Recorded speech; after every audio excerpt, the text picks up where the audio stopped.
Okay, good morning again. It is still Good Morning Anambra, and this is the way we roll. Now, we want to look at a very important topic, something that has very direct bearing to the way we live in this part of the world, and that's Anambra festivals and community participation. We have joining us this morning Mrs. Sally Mbanefo, Honorable Commissioner for Diaspora Affairs, Indigenous Artworks, Culture, and Tourism. Welcome you, ma'am. Thank you. Always looking good. You too, thanks. Thank you.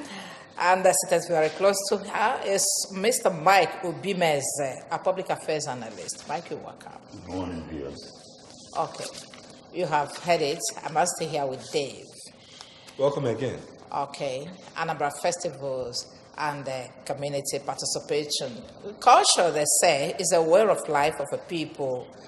They say their language, the way they dress, dance, their festival, traditions, and everything that describes a particular people is called their culture. And I know that the Igbo have a very rich cultural story, which are mostly embedded in their festivals. But this festival seems to be, diminishing, as many people now see it as maybe fetish. And that's exactly why we're here this morning, to look at this. Now that you're here, Honorable Commissioner, could you please tell us why are people not participating in cultural activities and why they must? Thank you very much. Thank you. I think the important thing is to know that a society that does not have an idea of its culture does not know where it's coming from. If you do not know your culture and your past, you will not know where you're going. And at the end of the day, I think we've realized that whatever goes around comes around. As far as we want to go to the European lifestyle, we have to maintain and preserve our culture. And that's what's really important about our cultural heritage. And for the East, where I am today, our cultural heritage is very rich and very diverse. So we can't survive without our cultural heritage. And part of this is our masquerades, our language, our food. These are ways that exemplify us and make us different from other people. And so we must celebrate our culture wherever we are. All right. So, when we'll talk about using culture to preserving culture and promoting our tradition, the question of cultural interchange and, will I call it foreign interference in what we celebrate here continues to raise a critical question. Do you think globalization have negative effects on what we call that tradition that we celebrate? If you're asking me, I wouldn't agree with you. Okay. Indeed, I think that globalization has brought some sort of positivity to our culture. While she was talking, I was thinking about something that happened here in Oka. Less than 2 weeks ago, two brothers working, one is working in Asia, the other one is working in the US, both bankers doing very well. Okay? They've lost their parents, but they're doing well. And they came back to Oka here and spent about 2 weeks and wanted to participate in practically everything their age mates, they found their age mates, the kindred and everything they were doing. They have even instituted, they placed funds to make sure that certain aspects of the family life, the village life continues to grow. Now, how does globalization come in? Globalization comes in here because they've gone out. They've seen the culture of other people. They've seen how others have tried to preserve their own culture. And when they get back here, they see that our own people are, probably looking down, like you said earlier, on our culture. And they say, no. Hey, I've been to Japan. I've been to this place. I've been to that place. I believe that we have something better or something equally as good. So I'm going to come home and promote my people. I'm going to come home and promote my culture. I'm going to come home and promote what we do at home. So you have a lot of that happening. Indeed, my personal thoughts are that, yes, like the Honorable Commissioner said, we have a very rich culture. Yeah, everybody has a rich culture. But not because I'm from this part, our culture is rich. But, however, what I see, the problem that I see, or the challenge, if you like, is that we are not commercializing our culture. In the last 3, 4, 5 years, there has been some kind of a renaissance, if you like. People are spending more effort, in cultural activities. If you take things like Ofala, for instance, we have more Ofala festivals coming up. But how, apart from Onitsha, and when you talk about Onitsha, it's only in the last 2, 3 years that Onitsha has spent, made conscious efforts, like the last Ofala festival was at a much, much higher note than they had taken it to before. And you find that other communities are copying. So the challenge that we have is turning these, earning income, earning revenue from these cultural activities. The Honorable Commissioner may not agree with me, but that's my view. No, yes. Why would you say that? As a matter of fact, tourism and culture is the greatest employer of labor in the world today.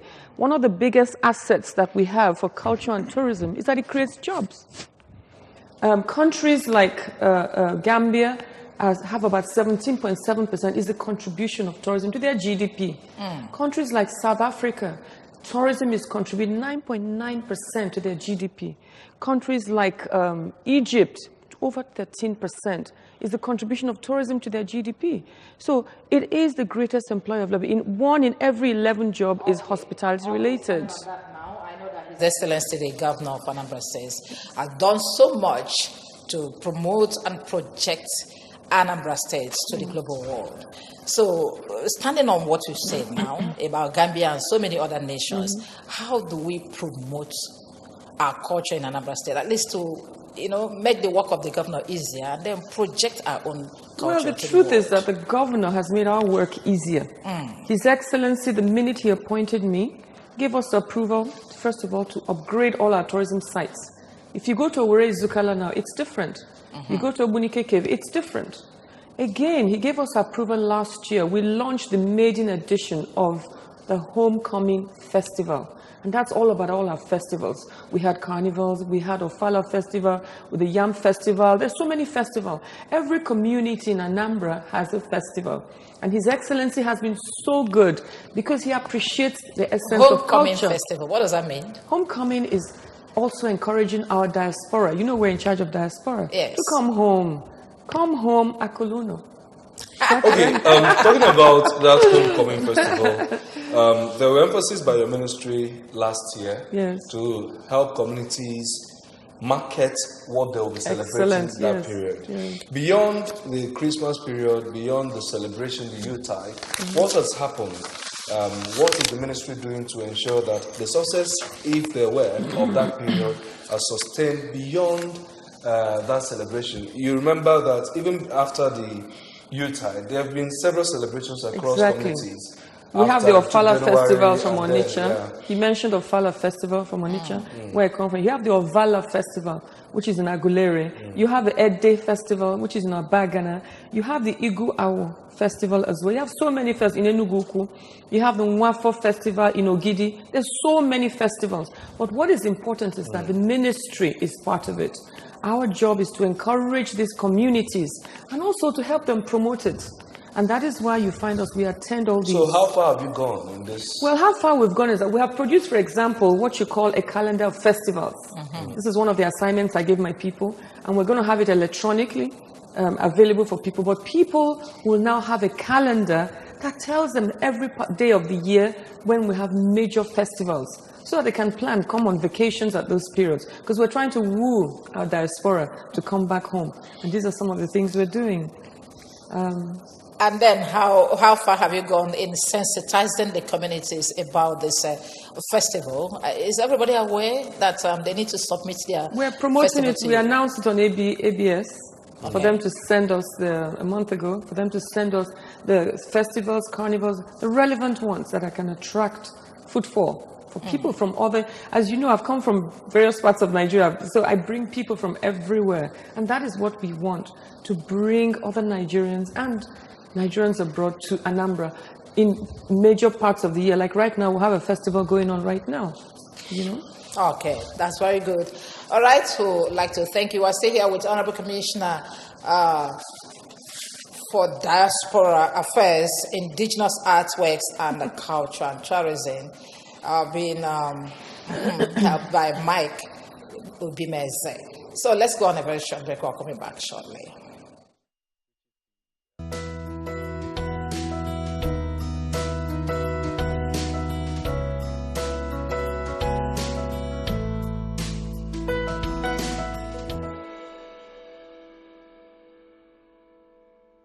TV is where we get to the roots of disturbing matters affecting people and the society. Beyond the blaming the lawyers, I think the process of recruiting the security agencies should be looked into. TV is where we talk about everything that has to do with creativity. Melody actually enhances when it comes of music too. And yes, TV is unique. TV is bringing back the nostalgic moments of the 60s, the 70s, 80s, 90s, even way back the 40s. Let me use the word nostalgic because today I want to really make the memory bells in your head thicker. Nkukota ka egbeji enwe ọkụ na TV.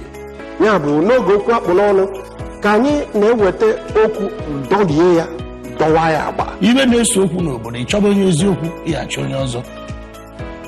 Ọzọ dị mkpa rinne. TV is where ladies come to chat, to talk about their problems and issues concerning we ladies, and possibly also offer solutions to this problem. We got thinking, okay, maybe the divorce rate is on the increase because of pressure, TV is for the kids, and the kid in every one of us. Thank you, my love, for your listener. My love, dear brother. TV is gossip. TV is entertainment. TV is where we bring the top banging songs in the country. Yes. Celebrity, fashion, lifestyle, we bring it right here on Entertainment Hub. TV is information. TV is where we bring people together to talk about issues that affect us as individuals. TV is ABS. TV is ABS. TV is ABS. TV for ABS. TV is ABS. TV is ABS. TV is ABS. TV is ABS, channel 24 and channel 113.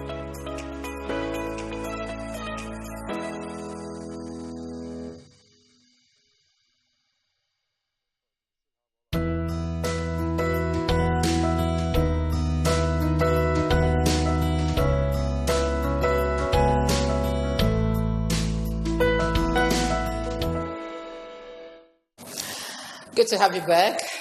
And it is still Good Morning Anambra, and we're looking at our festivals and where our people participate. Talking about festivals, let's now look at Maun Festival. That's a Masquerade Festival in Anambra State. We'll have a very short video we're going to show you, and then we'll come back and talk about it. Forward to being part of the annual Egwi Mwaka, which normally comes up in 5th month every year. An age-long cultural festival, Egwi Mwaka is a 1-week-long celebration filled with thrilling activities like masquerading, Ipiagba, among others. Like most Igbo festivals, Imwaka has some recipe associated with it. And so, on the day of the visit to Umuoka, which situates after Amobia, towards Nofia, youths of Oka journeyed to pay homage to Umuopu, who is the firstborn of the community, where they were served with tapioca and coconuts, known as abacha and akoyibo, one of the recipes enjoyed during the festival.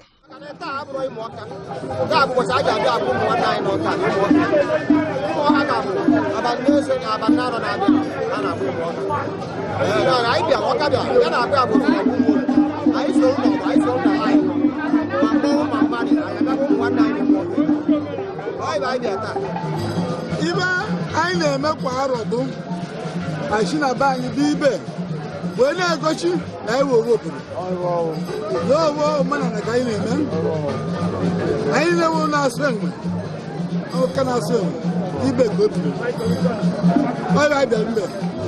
The women folk are not left out, as usually they trooped into Oluli Imoka, some to appreciate Imoka, while some came to report ill treatment meted out to them. That day is called Opueke Day.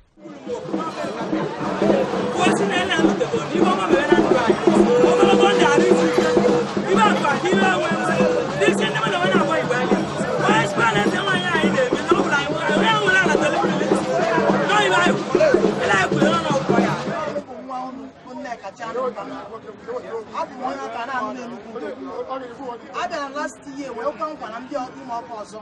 Nanga put a work and egg. Man, I don't know where they never know what I am.